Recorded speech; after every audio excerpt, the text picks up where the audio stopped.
Senhores, semana passada eu mostrei para vocês um vídeo onde eu falei de algumas polêmicas de mercado de manutenção, tentei ser o mais transparente possível.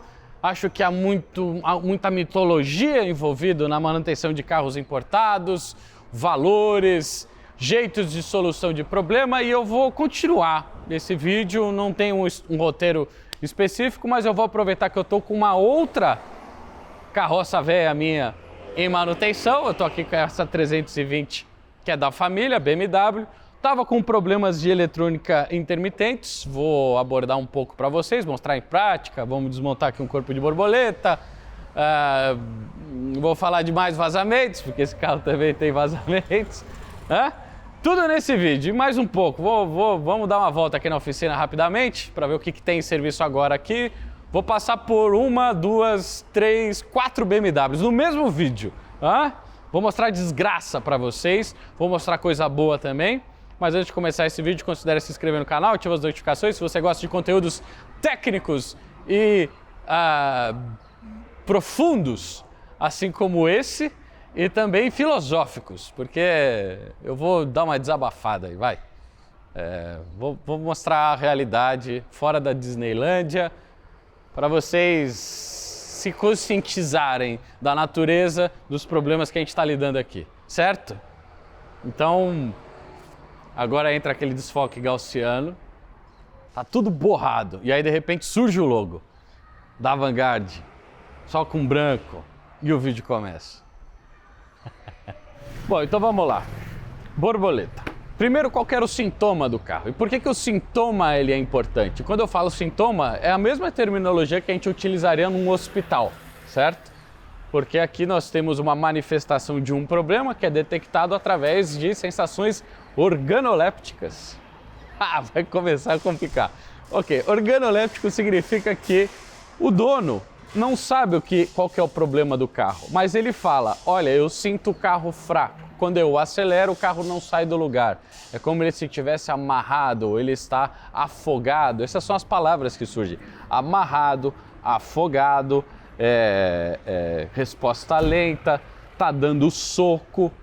Esses são os sintomas que vêm para cá e a gente tem que... Porque é assim, o seu cérebro, você não é o avatar, que você tem um rabo, que você vai espetar no carro o teu rabo, e aí você conecta com a máquina e o teu cérebro processa qual que é o problema entendeu? O avatar, ele tem um USB no cabelo. Era no cabelo ou era no rabo? Eu não lembro mais. Então você não tem isso, certo? Então a interação homem-máquina, ela é feita pelos seus 5 sentidos. Por isso que fala de tranco, soco, afogado, essas coisas. Então se eu passar o computador ele conecta, né, com a máquina e ele me fala qual que é o problema, certo? Beleza, eu passo no computador, eu tenho um código relacionado, assim, ó, o código, a gente passa o original aqui, né, o BMW, e aí a gente tem 2 códigos no motor, na verdade 3, mas 2 relacionados ao problema que nós temos aqui, porque tem um outro problema também. Vou falar mais pra frente. Que é o código borboleta e potenciômetro da borboleta. O primeiro código, já você passando o diagnóstico guiado, já condena a borboleta, e o segundo tem a ver com o sensor de posição de borboleta. Bom, vamos partir para o caso prático aqui. O scanner condenou a borboleta. Em casos normais, em situações normais, eu condenaria a borboleta e a gente trocaria a borboleta, ok? Quanto custa a borboleta? Não sei. Tem a borboleta pronta entrega no país? Não, não tem. A chance de a gente encontrar esse componente aqui, que esse aqui é um Siemens VDO, é muito pequena. Primeiro que é um carro que já tem mais de 10 anos, pouca gente estoca esse tipo de peça. Isso é um componente eletrônico, geralmente ele é caro, ele é específico, de aplicação única, talvez só nessa família de motores N46. E se não for um problema crônico, assim, que todos os N46 dão o mesmo problema, e aí alguns malucos vão lá, gastam dinheiro para botar umas 5 dessa aqui na prateleira, ninguém estoca isso aqui. Tá? Isso é a realidade da maioria dos componentes desse carro, dessa natureza. Não deve ter a pronta entrega, nem sei quanto custa. Eu já tô com a X3 em serviço parado, aí esse carro para. Essa é a cena do cara como é que é? Em casa de ferreiro, o espeto é de pau. Isso daí é um ditado, né? Ditado eram como os seres humanos antigamente compartilhavam conhecimento, que observavam a física, a natureza e o universo e falavam: pô, toda vez que eu entro na casa de um ferreiro, o espeto é de pau. Por quê? Isso é a manifestação de como as coisas funcionam. A gente está falando aqui de tempo, de serviço, aí eu entro na questão de que isso aqui custa o dobro para mim, aí uns caras que não entendem de engenharia de produção duvidam disso, mas tudo bem, o vídeo continua. Aqui eu já considero que eu vou ter que trocar essa borboleta, certo? Vou encomendar a borboleta, vou ficar sem o carro 30 dias? Vamos dar uma investigada melhor. Tô com a borboleta desmontada aqui, né? Lembra, a gente tinha 2 códigos, o scanner condenando a borboleta e também algo relacionado ao potenciômetro da borboleta. Tô com ela desmontada, vamos falar sobre isso, bem mais perto. Então vamos lá, esse daqui é o famoso decamotor, ou o motor do corpo de borboleta. A borboleta é essa daqui, e um motor de ciclo Otto, a borboleta vai fazer o controle de carga do motor, certo? Você aperta lá no pedal. Antigamente o carro vinha e abria a borboleta, hoje ele primeiro avança o ponto e depois ele abre a borboleta para tentar deixar ela o mais fechada possível, para controlar a entrada de ar do motor e economizar combustível, certo? Aqui eu tenho essa borboleta presa nesse eixo, esse eixo passa por aqui, eu tenho uma engrenagem na ponta desse eixo e uma mola. A mola, nesse caso, é o que faz o retorno da borboleta para quando o motor não está avançando. Eu tenho essas engrenagens passam por essa outra roda, certo? Aqui eu tenho uma divisão e uma multiplicação da quantidade de rotações, e nesse ponto eu venho com um motorzinho elétrico, ele encaixa aqui, já vamos falar dele, e aqui eu tenho o potenciômetro da borboleta. Na verdade, um sensor de posição Hall, não é um divisor de voltagem, que nem era antigamente em carros mais antigos, coisa muito simples, é que é a alimentação do motor. O que tem de errado aqui, certo? O código que a gente, que o scanner registrou, seria relacionado à leitura desse cara aqui. Ele fica posicionado em cima do eixo da borboleta. Então ele que lê o ângulo da borboleta, certo? E aí o carro, você vai lá, pisa no pedal, o carro interpreta que a borboleta tem que abrir 30%, o motorzinho gira, o motorzinho aqui, ele vai girar, gira essa engrenagem está ligada a essa outra está ligada nesse dente e ele avança. E aí ele compara o sinal de quanto que ele mandou o motor girar para quanto a borboleta abriu. E aí ele fala, opa, o sinal está errado. Eu mandei a borboleta abrir 30% e ela só abriu 20%. Ou eu mandei a borboleta abrir 30% e ela abriu 35%, certo? E aí o motor fala, opa, algo de errado está com a borboleta. Troque a borboleta. E aí a gente cai na questão do dilema e de como as coisas funcionam hoje em dia. A borboleta, ela é um componente muito específico relacionado à segurança do carro. Tanto que era muito comum os primeiros sistemas de borboleta automatizada trabalharem com redundância. Isso porque isso tem a ver, está relacionado direto com a entrega de torque do motor. E em algumas situações você está fazendo, por exemplo, uma ultrapassagem, né, para aproveitar um intervalo para você passar ou desviar de um potencial perigo ou aproveitar o espaço que você tem para ultrapassar o caminhão, etc. E tudo isso está relacionado a um componente que não é mais um cabo puxando a borboleta, é tudo eletrônico, certo? E a eletrônica com o tempo falha, né? Então assim, ó, qualquer tipo de reparo nesse tipo de componente, isso vale também para a caixa de direção, por exemplo, as elétricas, né? É complexo e é complicado, tá? A montadora, ela olha para esse sinal, assim como a gente falou do câmbio automático que não troca o óleo no vídeo anterior, né? Por isso que o scanner condena a borboleta de cara, certo? O scanner não pede para abrir a borboleta. Você troca a borboleta se ela apresenta problemas. Porque se... Eu estou falando de um problema intermitente, que às vezes aparece dia. E aí, fatidicamente, ele vai e acontece naquele momento de ultrapassagem, naquela pista simples de faixa dupla, né? Faixa dupla não, né? Pista simples com faixa pontilhada, né? Essa que você pode ultrapassar. Aí você está ultrapassando, aí de repente o comando da borboleta pede para abrir 100%, começa a entrar ar no motor, aí o carro vê, opa, peraí, eu pedi para abrir 100%, mas abriu 70%, porque a leitura desse sensor aqui está errada. O que acontece? Você vai parar a ultrapassagem no meio? Não, né? Então, esses são os riscos Na hora, às vezes, do cara recebe o orçamento da borboleta e vê, nossa, muito caro, mas você é um trocador de peça, né? Não é tão simples assim, certo? Não é tão simples assim. Bom, mas o carro é meu. Então o risco está bem calculado. E eu preciso dar um jeito. Eu não vou usar esse carro para viajar. Eu desloco aqui uns 8 km por dia. Preciso dar um jeito. E eu estou investigando a peça para entender qual que foi o problema. Achei algum problema no sensor? Não. Achei algum problema na engrenagem? Com exceção de uma falta de lubrificação que eu esperava que teria aqui? Não. Achamos um problema no eixo aqui? Ou na parte de posição da borboleta? Não. Tiramos o motor. Desmontamos aqui o motor simples. Rotor, umas escovas, 2 ímãs. Beleza. Aqui a parte do induzido está um pouquinho mais escura. Talvez uma indicação de têmpera aqui do material, né? Por causa de excesso de temperatura.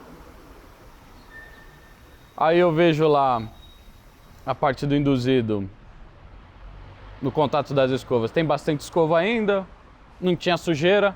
Onde está o problema? Não sei. Não sei. Não vê nenhum problema. Vamos relubrificar tudo, vamos montar para ver o que acontece, mas já está em cotação uma borboleta nova, certo? Provavelmente vai acontecer de novo e a gente vai lá e troca ela, tá? Estou partindo de uma análise puramente cética e prática e empírica do problema, ok? Se eu fosse pelo scanner, já era uma borboleta nova. Às vezes a gente desmonta e encontra algumas coisas aqui dentro. A escova gasta, muita goma ali no contato, circuito interrompido, resistência do embobinamento, enfim, resistência física aqui, né? Lubrificação. Cadê o problema, Cherokee? Continuando, porque não são só esses os problemas que esse carro tem outros também. Vazamentos, lógico. Então vamos continuar aqui no nosso belíssimo N46 aqui. Nós temos vazamentos. Perceba que esse motor já vazou algumas vezes, né?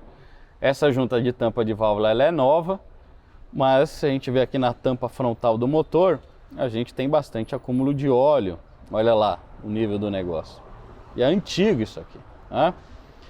A gente vê a correia é nova, eu troquei recentemente. Se você vê o bocal da parte de arrefecimento, ele está mais novo, inclusive esse daqui é um genuíno, olha lá o símbolo da BMW ainda aqui, né? Esse bocal ele estourou, assim como todas as outras conexões de arrefecimento que nós temos aqui, ó, no trocador de calor, que também tem um outro vazamento de óleo, né?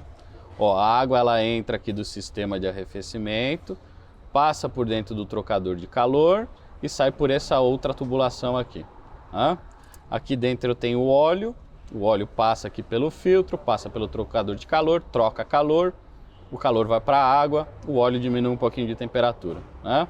Entre essas duas peças passa óleo e olha o óleo aqui, ó.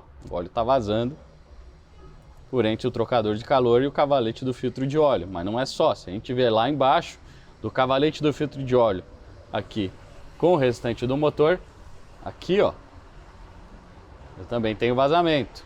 Enfim, o que eu enfrentei aqui recentemente nesse carro foi o ressecamento das conexões do sistema de arrefecimento, e aqui eu fiz aquilo que eu falei. O arrefecimento começa a ressecar, então eu estou falando da conexão aqui para o reservatório de expansão. O reservatório ainda é original, a conexão já não é, ela é nova. A conexão do bocal da saída da termostática, a própria válvula termostática, que aqui é de plástico. As conexões ali no trocador de calor. O radiador ainda é o original nesse carro. Não, não é mais, a gente já trocou. Faz uns anos que eu troquei esse radiador aqui. Então eu troquei o radiador, depois, alguns anos depois, eu troquei as conexões. Agora eu estou tendo vazamentos de óleo em vários setores aqui desse motor. E o N46 ele era famoso por vazar óleo, né? Olha, aqui até em cima da tampa de válvulas, né? No diafragma aqui, eu tenho bastante óleo aqui, ó. Isso significa que o diafragma deve estar rompido, né? O que daria entrada de ar. Acabou de pingar um negócio aqui. Geralmente, quando a gente tem entrada de ar em motor BMW costuma trabalhar com MAF, ou Speed Density, ou mix dos dois, né? Às vezes nós temos um problema de entrada de ar e isso afeta o cálculo de carga. Geralmente dá códigos relacionados à mistura, né? Geralmente dá códigos relacionados à regulação de carga do motor, né? Ou códigos relacionados à leitura do sensor de fluxo, cujos códigos eu não tinha nenhum. Isso significa que o carro não tem um problema de entrada de ar? Não, muito provavelmente ele pode ter também um problema de entrada de ar, fora o problema do potenciômetro da borboleta. Então a gente está falando de duas naturezas de problema. Uma que o scanner detectou, mas não falou qual era o problema específico dentro da borboleta. Ele deu um código genérico e a gente precisaria investigar. Foi isso que eu fiz. Nada conclusivo. Ok. Vamos limpar, lubrificar, montar de novo e continuar os testes. Mas eu também posso ter um problema de entrada de ar dentro desse motor que não aparece nas avarias da central eletrônica. Então, se você tem a expectativa que hoje é tudo informatizado, é tudo mágico, parece a Disneylândia, você entra na oficina, você passa o scanner e aparece na tela tudo o que tem para fazer e todos os defeitos do carro, não se engane. Isso aqui não é a Disneylândia. Isso daqui, o castelo da Disneylândia, ele é falso. Nenhum rei morou lá, que nem se eu pegasse o castelo original que está na Áustria, do Ludwig, né? Entendeu a diferença? O carro pode ter problema e a eletrônica não detecta. Ok? Então, por isso que a análise visual, a análise comportamental, a interpretação do comportamento do carro, dos sintomas, junto das avarias que foram registradas pelos módulos, fazem parte do diagnóstico como um todo, ok? Então não se iluda achando que hoje a eletrônica embarcada é uma espécie de fada mágica que ilumina para você onde estão os problemas. Muitas vezes eles existem, mas não é o suficiente para que os parâmetros atinjam os limites superiores ou inferiores que vão causar o registro da avaria. Entre outras palavras, a entrada de ar pode ser não o suficiente para o módulo acender, né? Ele tem funções que ditam o mínimo e o máximo em relação à carga e às vezes está encostado assim no limite, mas não é o suficiente para acender, mas o problema já está fisicamente no carro. Entendeu? É complexo, não é tão fácil assim as coisas, né? Então vamos lá, ó. O técnico já montou aqui. Vamos fazer um teste para ver como é que ficou, porque às vezes também quando a gente desmonta isso daqui, componente eletrônico, sensor de posição, geralmente trabalha com uma eletrônica que possui uma precisão que se acerta quando a peça é nova na fábrica, certo? Depois ela começa a dar problema por causa do desgaste interno, seja perda de lubrificação, desgaste de eixo, tal, não sei o quê, e aí essa posição não é mais atingida, certo? Eu estou falando assim de, às vezes, décimos de milímetros de folga, certo? E só o fato de você desmontar a peça, muitas vezes é o suficiente para você tirar aquele resto de material que já estava fazendo ela trabalhar mais ou menos, e você nunca consegue mais montar ela direito. E corre o risco, depois de eu ter feito tudo isso daqui, da peça não funcionar mais. Então eu vou aproveitar que a gente está aqui em serviço, vou fazer um teste breve, né? Devia estar com isso aqui montado, mas é para o vídeo, tem que ser rápido. Então a borboleta vai ficar aqui, apoiada, espero que o torque do motor não faça ela cair. Vem cá. Já consigo ouvir ela funcionando.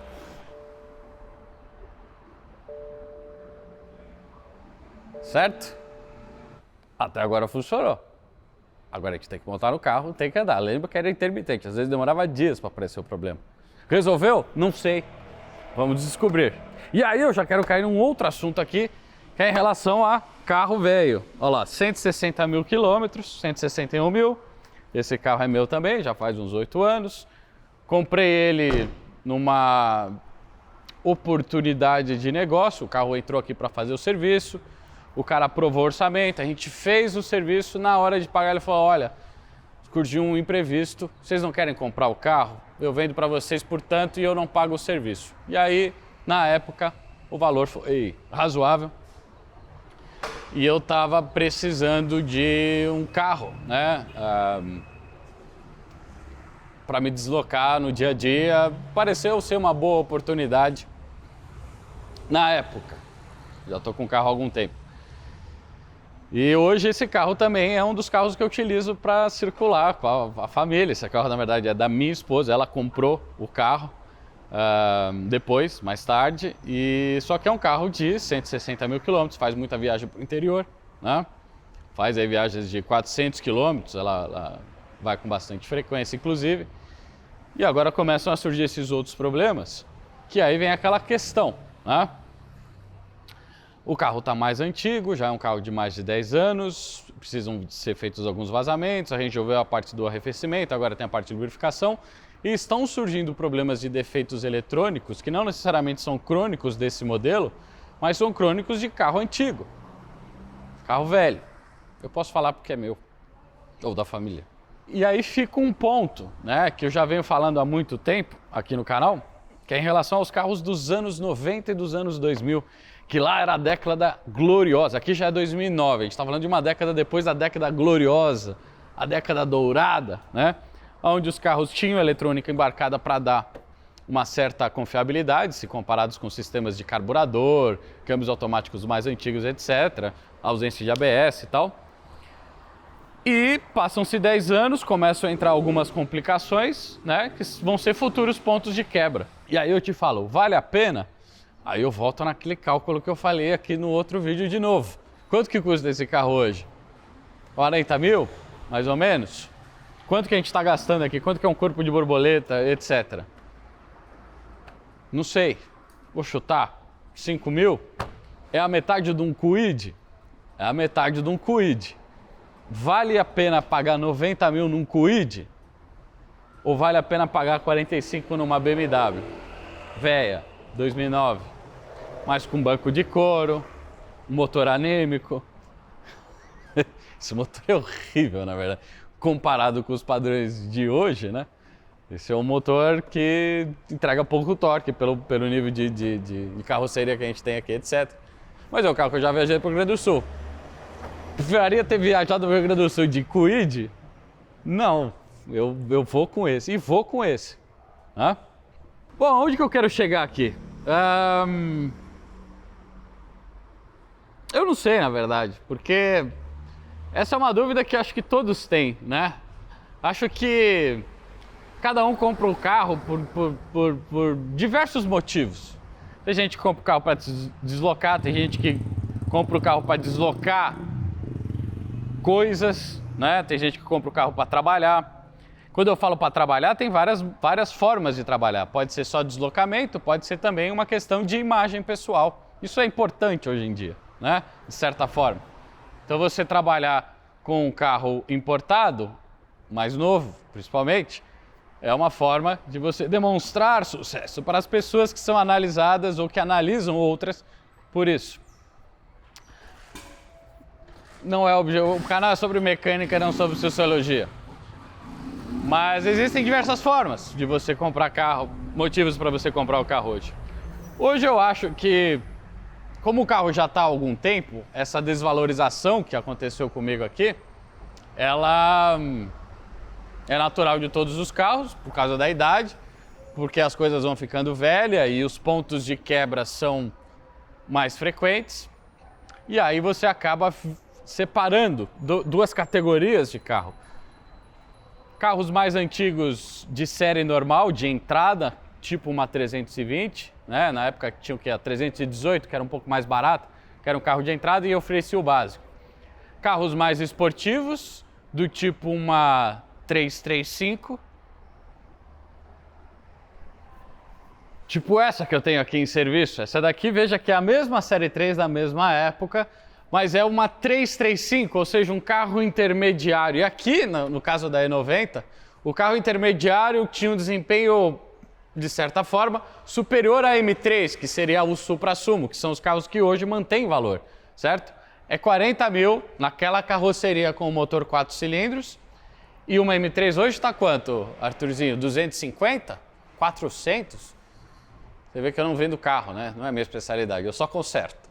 Mas olha aqui, ó, 335 N54, motor maravilhoso, feita as suas manutenções, né? Devidamente, principalmente parte de injeção, vazamentos e bomba d'água, já falamos desse motor aqui. Mas veja que aqui é um carro na mesma plataforma, com a dinâmica muito parecida, né? Que esse carro aqui eu não tenho os EDCs, cujo investimento foi feito, e aqui eu tenho um 6 em linha clássico biturbo, o famoso 2JZ alemão.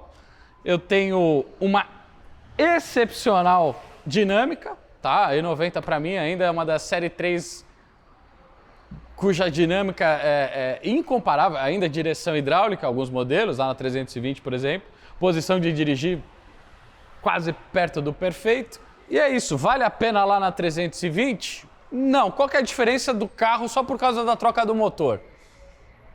Aqui a gente está falando de quanto? 120 mil? 130 mil? Uma 335? Olha a escala, e a gente está falando, assim, ó, na essência de uma E90, né? Aqui tem 2 bicos a mais para quebrar, tem 2 turbinas, tem o sistema de pressurização, o sistema de arrefecimento trabalha um pouco mais quente, então a gente vai esperar o ressecamento mais antigo. E aí eu te pergunto, vale a pena? Você prefere essa ou o que é uma T-Cross? Uma T-Cross?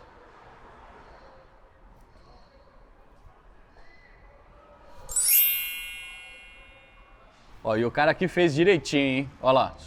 Charge pipe, porque estoura o original, já está com um de metal. Sistema de arrefecimento, alguns vazamentos aqui que a gente está corrigindo. Sistema de suspensão, olha aqui os Bilsteins, Aerokeep, freio eslotado, barra estabilizadora ABAC para dar um controle dinâmico melhor de transferência de carga. Vem cá. iDrive de segunda geração, que é raro você encontrar, o N54 com iDrive de segunda geração. O primeiro parece velho. Esse aqui é equivalente aos da G20 hoje, tamanho de tela, resolução, muito para... Ah, não, mas não é touch, e daí? Né? Esse volante, enfim. Isso aqui é um clássico, é um ícone dos anos 2000 ali, 2010, que, se investido na sua manutenção preditiva, existe preventiva, preditiva e corretiva, né? Preditiva é, vamos nos antecipar aos problemas que nós com certeza vamos enfrentar devido à idade, ressecamento, juntas, etc, que nem eu falei lá no último vídeo. É mais ou menos o que a gente está fazendo aqui. E esse carro passou também por uma inspeção visual, eu ia falar pré-compra, né? Baixamos o motor aqui? Não baixamos. O carro tinha algum sintoma de mau funcionamento? Não tinha, estava com funcionamento ok, fizemos aqui uma revisão de mapa, baixamos um pouquinho aqui a questão da programação do motor, ele estava programado para alta octanagem, né, ainda nas turbinas originais, baixamos um pouquinho, também fizemos uma aferição aqui na consultoria de remap, porque ele veio com remap de terceiro, e aí vem aquela coisa, o carro é... outra coisa, já vamos abordar isso aqui então no vídeo. O carro é estágio 1, o carro é estágio 2. O que isso significa? Merda nenhuma. Cada preparadora vai ter a sua fórmula. O que interessa é a gente amarrar o carro no dinamômetro, puxar ele, ver se através dos logs de funcionamento, ponto de ignição, temperaturas, pressão de trabalho da turbina, mistura de combustível, tendência à detonação, entre outros fatores que não correspondem diretamente a quanto de potência tem na roda, certo? Estou falando de muito... Potência na roda é mais um dedo aqui, ó. Se eu fosse um urso, o urso tem 6 dedos, né? Não sei porque eu faço essas analogias bosta. E a gente vê, bom, esse carro ele está apertado no ponto, ele está trabalhando com uma mistura ali, sim, para competição.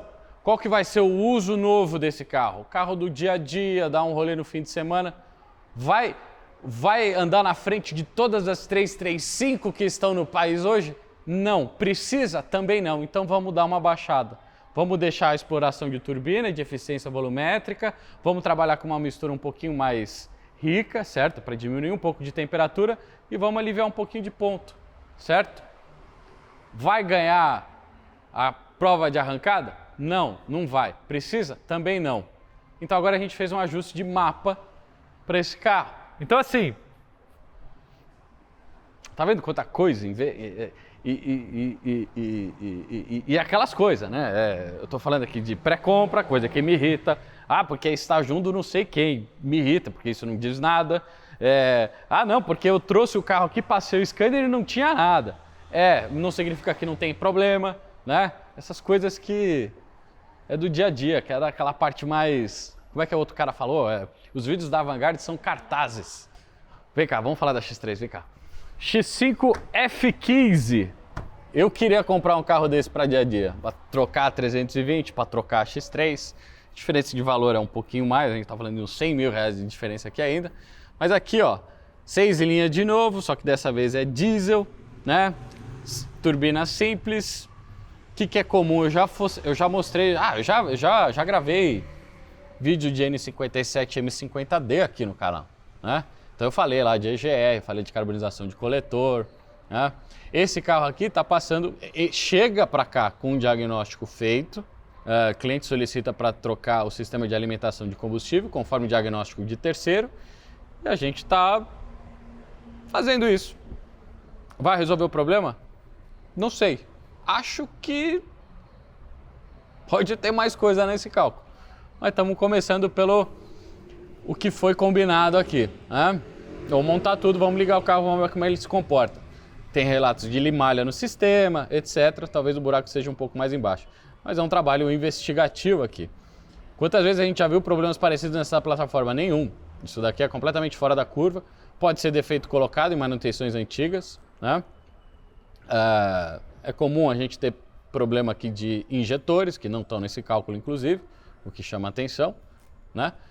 E é isso, mais uma BMW mais antiga. Essa daqui a gente está falando do carro de 10 anos, não de 20, que nem os outros que eu mostrei, né?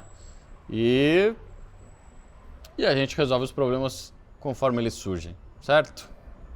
Certo. Vamos para minha e terminar essa bagunça que está sendo esse vídeo. Vocês viram semana passada esse motor aqui desmontado ainda no cavalete.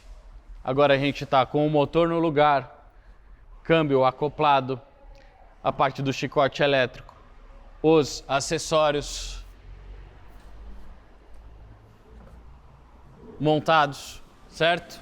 Dá uma olhada nessa carcaça de válvula termostática, ela não tem um ano, ela tá novinha. Eu espero que daqui a 10 anos ela vai ressecar de novo. Compressor do ar-condicionado, estava fazendo uma rumorosidade, podia ser rolamento, desmontamos, fizemos um reparo, diferente do reparo da borboleta. Se o compressor do ar-condicionado der problema, o carro não vai parar de funcionar, não vai dar falta na ultrapassagem, etc. Então, assim, é um pouco mais complexo do que essas frases prontas, né? Ah, o cara é trocador de peça. Espera aí, qual o caso? Fiz a pré-compra e depois que eu fiz a pré-compra, o carro apresentou um problema. Espera aí, você comprou o quê? Um carro de 10 anos, de 15 anos? Você ia esperar que... você pagou R$1.000, o motor ficou no carro, você nem baixou o motor, você espera o quê? Que o cara vai desmontar o carro inteiro? Ah, não, comprei o carro de estágio 2 do fulano de tal e o carro tem X mil cavalos. Falei, tá bom, como é que ele está chegando? Será que tem mesmo X mil cavalos? Independente se tem ou não, como é que ele está chegando aí? Problemas que a gente pega aqui do dia a dia da Vanguard. Hoje eu só mostrei BMW para vocês, né? Eu vou terminar com o meu porque aqui eu posso falar mal, né? Que mais? Ah, não, porque eu passei o scanner no carro e não tinha nada registrado, mas não necessariamente a gente deixa de ter um problema no carro, ele tem um inicial. Por exemplo, esse carro não estava com luz de injeção acesa, eu só baixei o motor para resolver vazamentos. Mas eu desmontei aqui os bicos injetores, botei eles na bancada e eu peguei 2 injetores que estavam com uma vazão maior do que... São 6 injetores, 2 injetores estavam injetando mais combustível do que os outros 4, certo? Em outras palavras, o cálculo de combustível de queima por cilindro estava errado. Em outras palavras, apesar de não acender a luz de injeção, um comportamento que eu pegava de manhã, principalmente quando eu ligava esse carro bem frio, e ele ficava um pouquinho quadrado, não chegava a falhar, mas ele pegava meio quadrado e depois ele dava uma alisada. Pode estar relacionado com os problemas de desequalização de injetores. Não acende a luz de injeção, certo? Então, no final, do que estamos falando aqui? Estamos falando de risco calculado.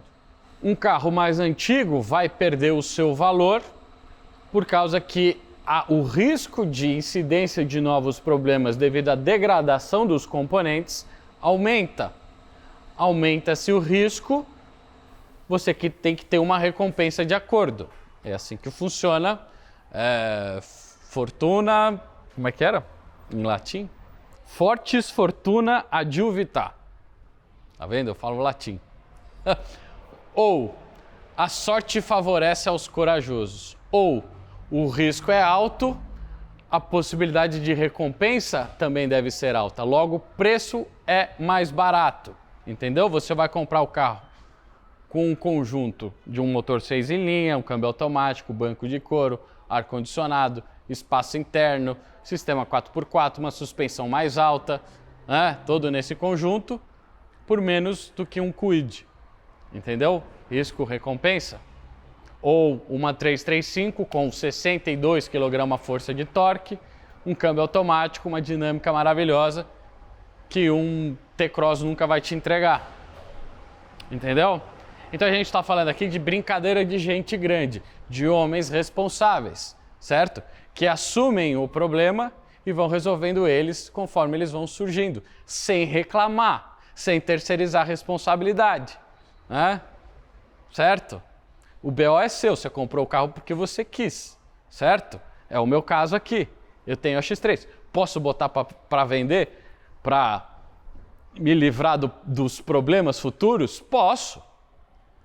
Vou ser menos responsável? Com certeza. Eu tô largando responsabilidade, entendeu? Vou fazer isso? Não, porque eu acho que não vale a pena. Vou continuar usando os carros, por isso que nós estamos aqui. Profundo, né? E agora o que acontece, Guilherme? Bom, acontece que a gente vai continuar o serviço aqui, esse motor vai voltar para o carro, a gente vai continuar utilizando esse carro, novos problemas vão surgir e a gente vai resolvendo eles conforme eles vão surgindo, certo? É isso, é um vídeo um pouco de desabafo, um pouco de tapa-buraco, porque a gente estava sem vídeo também, gravei com o que tinha aqui. Tem coisa que eu não podia mostrar, tem umas coisas aqui, ó, 1, 2, 3, 4 coisas vermelhas que eu gostaria de mostrar, mas aí o Arthur falou, não, grava isso aí em outro vídeo. E de fato, eu tenho mais um outro vídeo aqui, né? Então é isso. E não se esquece de se inscrever no canal, ativa as notificações, dá uma olhada lá na Avanguer, nossa loja de acessórios, camisetas, bonés, chaveiros. Vão entrar mais coisas aí durante esse ano. Nesse vídeo fica por aqui. Eu sou o Guilherme e esta é a Vanguard.